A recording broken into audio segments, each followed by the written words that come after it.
Hi, I'm Dr. Bill Adams, and this is a special edition of No Spin Live, where we're going to talk about the Food and Drug Administration just releasing an updated statement on breast implant-associated ALCL, which is anaplastic large cell lymphoma. We've fielded questions for the past 24 hours from many patients who have questions about this and are wondering about this. So we want to provide a detailed analysis of this FDA update and also provide patients with some salient and important information that was not in the FDA update. I'm glad to have with me here today Jamil Ahmad from Toronto, Ontario, who's well informed on this subject. Jamil, you know, plastic surgeons around the country have been following this for many years and actually been getting calls in the past 24 hours about this FDA update. What are your thoughts? You know, Bill, thanks for having me on. I think this is a really important issue. We have a lot of patients with breast implants who are now worried, and it's really important that we get correct information out to them. And there are a lot of questions that we've been asked commonly over the past 24 hours. I think to start, patients are wondering, is this something new about breast implants? Great question. This is not new information. This is something that's being researched and we know a lot about. We've known about this for 7 to 8 years. There's a wealth of information now and understanding of what this is. The FDA has also been following this and they've issued statements about this over the years, and this is just an updated statement. The FDA does follow things closely, but their information sometimes lags behind the published literature and even some of the things that are being done, say at the research level, that's cutting edge and certainly relevant to patients. This is the first time that the FDA acknowledged in their update that breast implant ALCL is associated with one type of breast implant, and that's a textured surface breast implant. In fact, there are about 250 to 350 known cases of breast implant ALCL, but I think what's an important point, and this is not totally clear in the FDA update, is that at no one point has there ever been a case of breast implant ALCL in a smooth implant only, so in a patient that's just had a smooth implant. There were, to be clear, in the FDA update, reports of cases with smooth implants, but those are patients who have had multiple implants. They may have had 3 sets of implants, and at one point, one was a textured implant, and then they may have had a smooth implant. And I think that's important for patients to know because this does seem to be associated with textured implants. Even today, you know, I've seen patients, and a patient asked me today specifically about this, and she was having a smooth implant, which is in the United States, and I think probably in Canada too, the most common type of breast implant used. And I said, for that patient, because there's never been a reported case, this is not really a relevant concern. It's really more of a concern in people that are using textured implants. So there may be some cases where that's indicated, and that's really where we want to inform patients about what we know and about the very small risk of breast implant ALCL associated with the textured implant. Now, naturally, given the history of silicone and breast implants, I mean, does this have anything to do with breast implants having silicone in them? So it has absolutely nothing to do with the filler of the implant. The silicone implant controversy from many years ago is well known to everybody, but this entity has absolutely nothing to do with the fill of the implant. Now, it does seem to be associated with the surface of the implant, whether it's textured implants, which are another characteristic of breast implants. It has nothing to do with the silicone filler. So why is textured implant associated with a higher risk? Well, you know, we've actually learned a lot in the past 3 years about what this entity is, and it appears that most of these cases are associated with chronic inflammation that's caused by bacteria around the implants. And there's some really interesting research that was done in Sydney, Australia, which showed that not only were the vast majority of the cases associated with a high, very high, significantly higher level of bacteria, but a specific type of bacteria. It's a gram-negative bacteria called Ralstonia piquetti. And the thinking is, and this is something that's not a new concept to us in plastic surgery, the most common risk of breast implants is in capsular contracture, and it's really been a colonization or chronic inflammation caused by certain bacteria that causes a capsular contracture or hardening of the breast implant. So that's one host response, but with certain other types of bacteria, there may be a different host response, and that may lead down the pathway of a breast implant ALCL. And right now, that's the pervasive theory.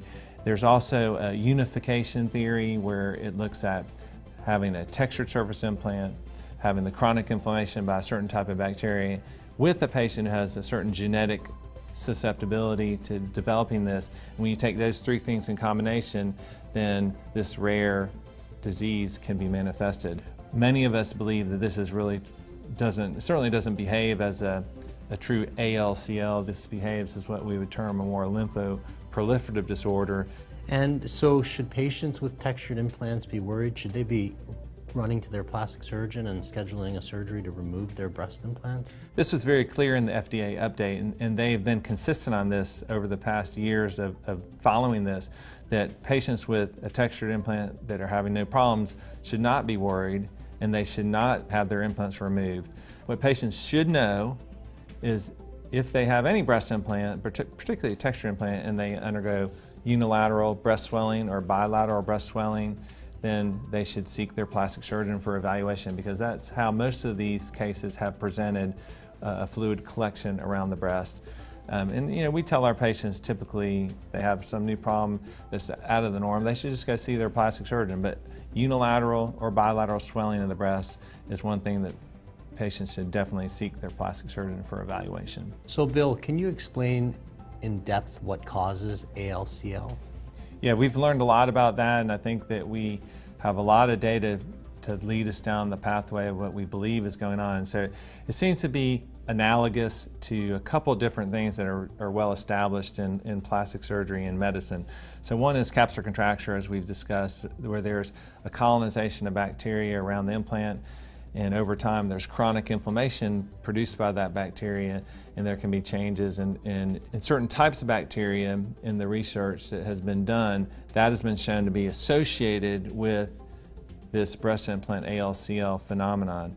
The other thing that came down with research is people say, well, why is textured implants implicated? And it turns out that texture has a higher surface area, a much higher surface area, and there's exponentially more bacteria on surfaces of implants. And actually, we talk about this being associated with textured implants. So the more aggressively textured or the more highly textured implant, the more surface area, the more bacteria, those implants have had a higher incidence of breast implant ALCL. And actually, in Australia, the Australian TGA, which is analogous to the US FDA, just released a statement similar to the FDA update, but they actually specifically said that macro-textured implants had a significantly higher incidence of this compared to more micro-textured implants.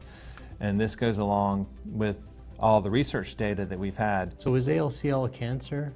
It was being called a cancer in a lot of the reports that you see, and that's currently what the classification says, but I think it's an important point that the research is pointing that this is probably a lymphoproliferative disorder.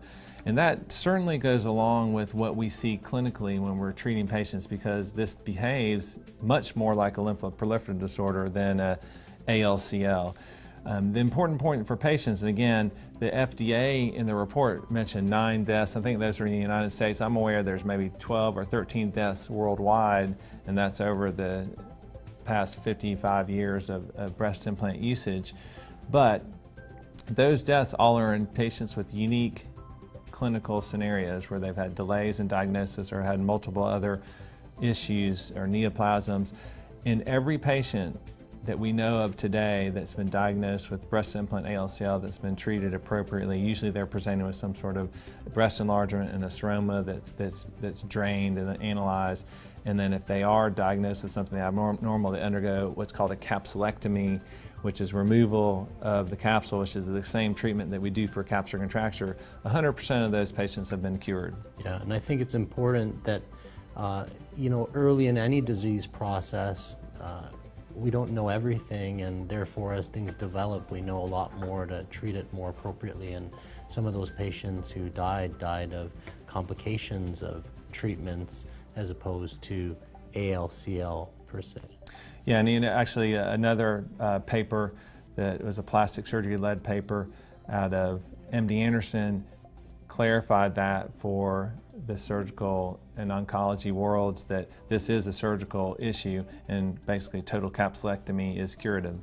Now, you talked about some of the current research, so how can plastic surgeons apply that research during breast augmentation to really minimize the risk of a problem like ALCL? Yeah, so this has been a focus of many of us who've been involved in educating physicians, because again, it's so analogous to capsular contracture and what we know prevents capsular contracture and technique things surgeons can do. So we have been very involved with educational things of helping surgeons. The current one that we educate people on is called the 14-point plan, which is techniques that we use as surgeons every day to minimize the amount of bacteria around the implant. And so that's something that right now that many plastic surgeons are using to minimize bacteria around the implants to cause implant-related problems that we know are associated with bacteria. You know, there's other research that is very good. The Aesthetic Surgery Education and Research Foundation, ASERF, has commissioned Dr. Marshall Caden, a world's expert in primary cutaneous ALCL, to look at breast implant ALCL, and he's found some very interesting findings. He had a publication in the Aesthetic Surgery Journal last year that looked at biomarkers, and what he found was the biomarkers in breast implant ALCL are identical to the biomarkers in cutaneous ALCL, which is again the working hypothesis that this is really like a cutaneous ALCL. It's more of a lymphoproliferative disorder. And so that research is exciting and continues to go on. And then the last one that's really in development is this whole concept of unification theory, where you have a combination of things that predispose a patient developing breast implant ALCL. So you have a textured surface implant, you have bacteria, specific types of bacteria that can cause the type of inflammation that can lead down a transformative or a ALCL type pathway, and a patient with a genetic susceptibility. One of the clinical benefits that will come out of that research, one of the things that now is on the focus of Dr. Caden's research, is that if we know what the biomarkers are, can we do tests? There are new tests that we can develop that make it easier to diagnose things. Right now, there's cytological tests and some other tests that we can do, but they're not specific and they don't necessarily stratify patients for developmental risk for this problem, but there may be certain ones that we can assay for in fluid or other blood samples that allow us to not only look at somebody's risk factors for breast implant ALCL, but diagnose it and even possibly treat patients better. So what are the take-home messages for patients with breast implants and those considering having breast augmentation with implants? Yeah, so breast implant ALCL, although the classification may change at some point, is a rare disorder. It appears to be associated with one type of breast implant, which is a textured surface breast implant. All existing breast implant patients should be aware of this, and should they develop unilateral or bilateral breast swelling, they should contact their plastic surgeon and seek an evaluation immediately to rule out this condition. Patients who are desiring implants need to know this information. It's good to know about that. They should be informed about that, and then they should consult with their plastic surgeon to figure out what type of implant would be best suited for them. And lastly, we really do know a lot about this subject now through a lot of good research, and we're doing a lot more research currently that we hope to learn even more that will benefit our patients. Well, Bill, that's great information. I think for our patients, they're really going to benefit from a better understanding of ALCL, and this is going to be very helpful for them. And Jamil, it's great to have you here in Dallas. I know you're not always here, but to have your insights here has been very helpful, and I'm sure our viewers really appreciate it. And we hope you enjoyed this special edition of No Spin Live. And if you want to see any more of this, you can see us on theplasticsurgerychannel.com.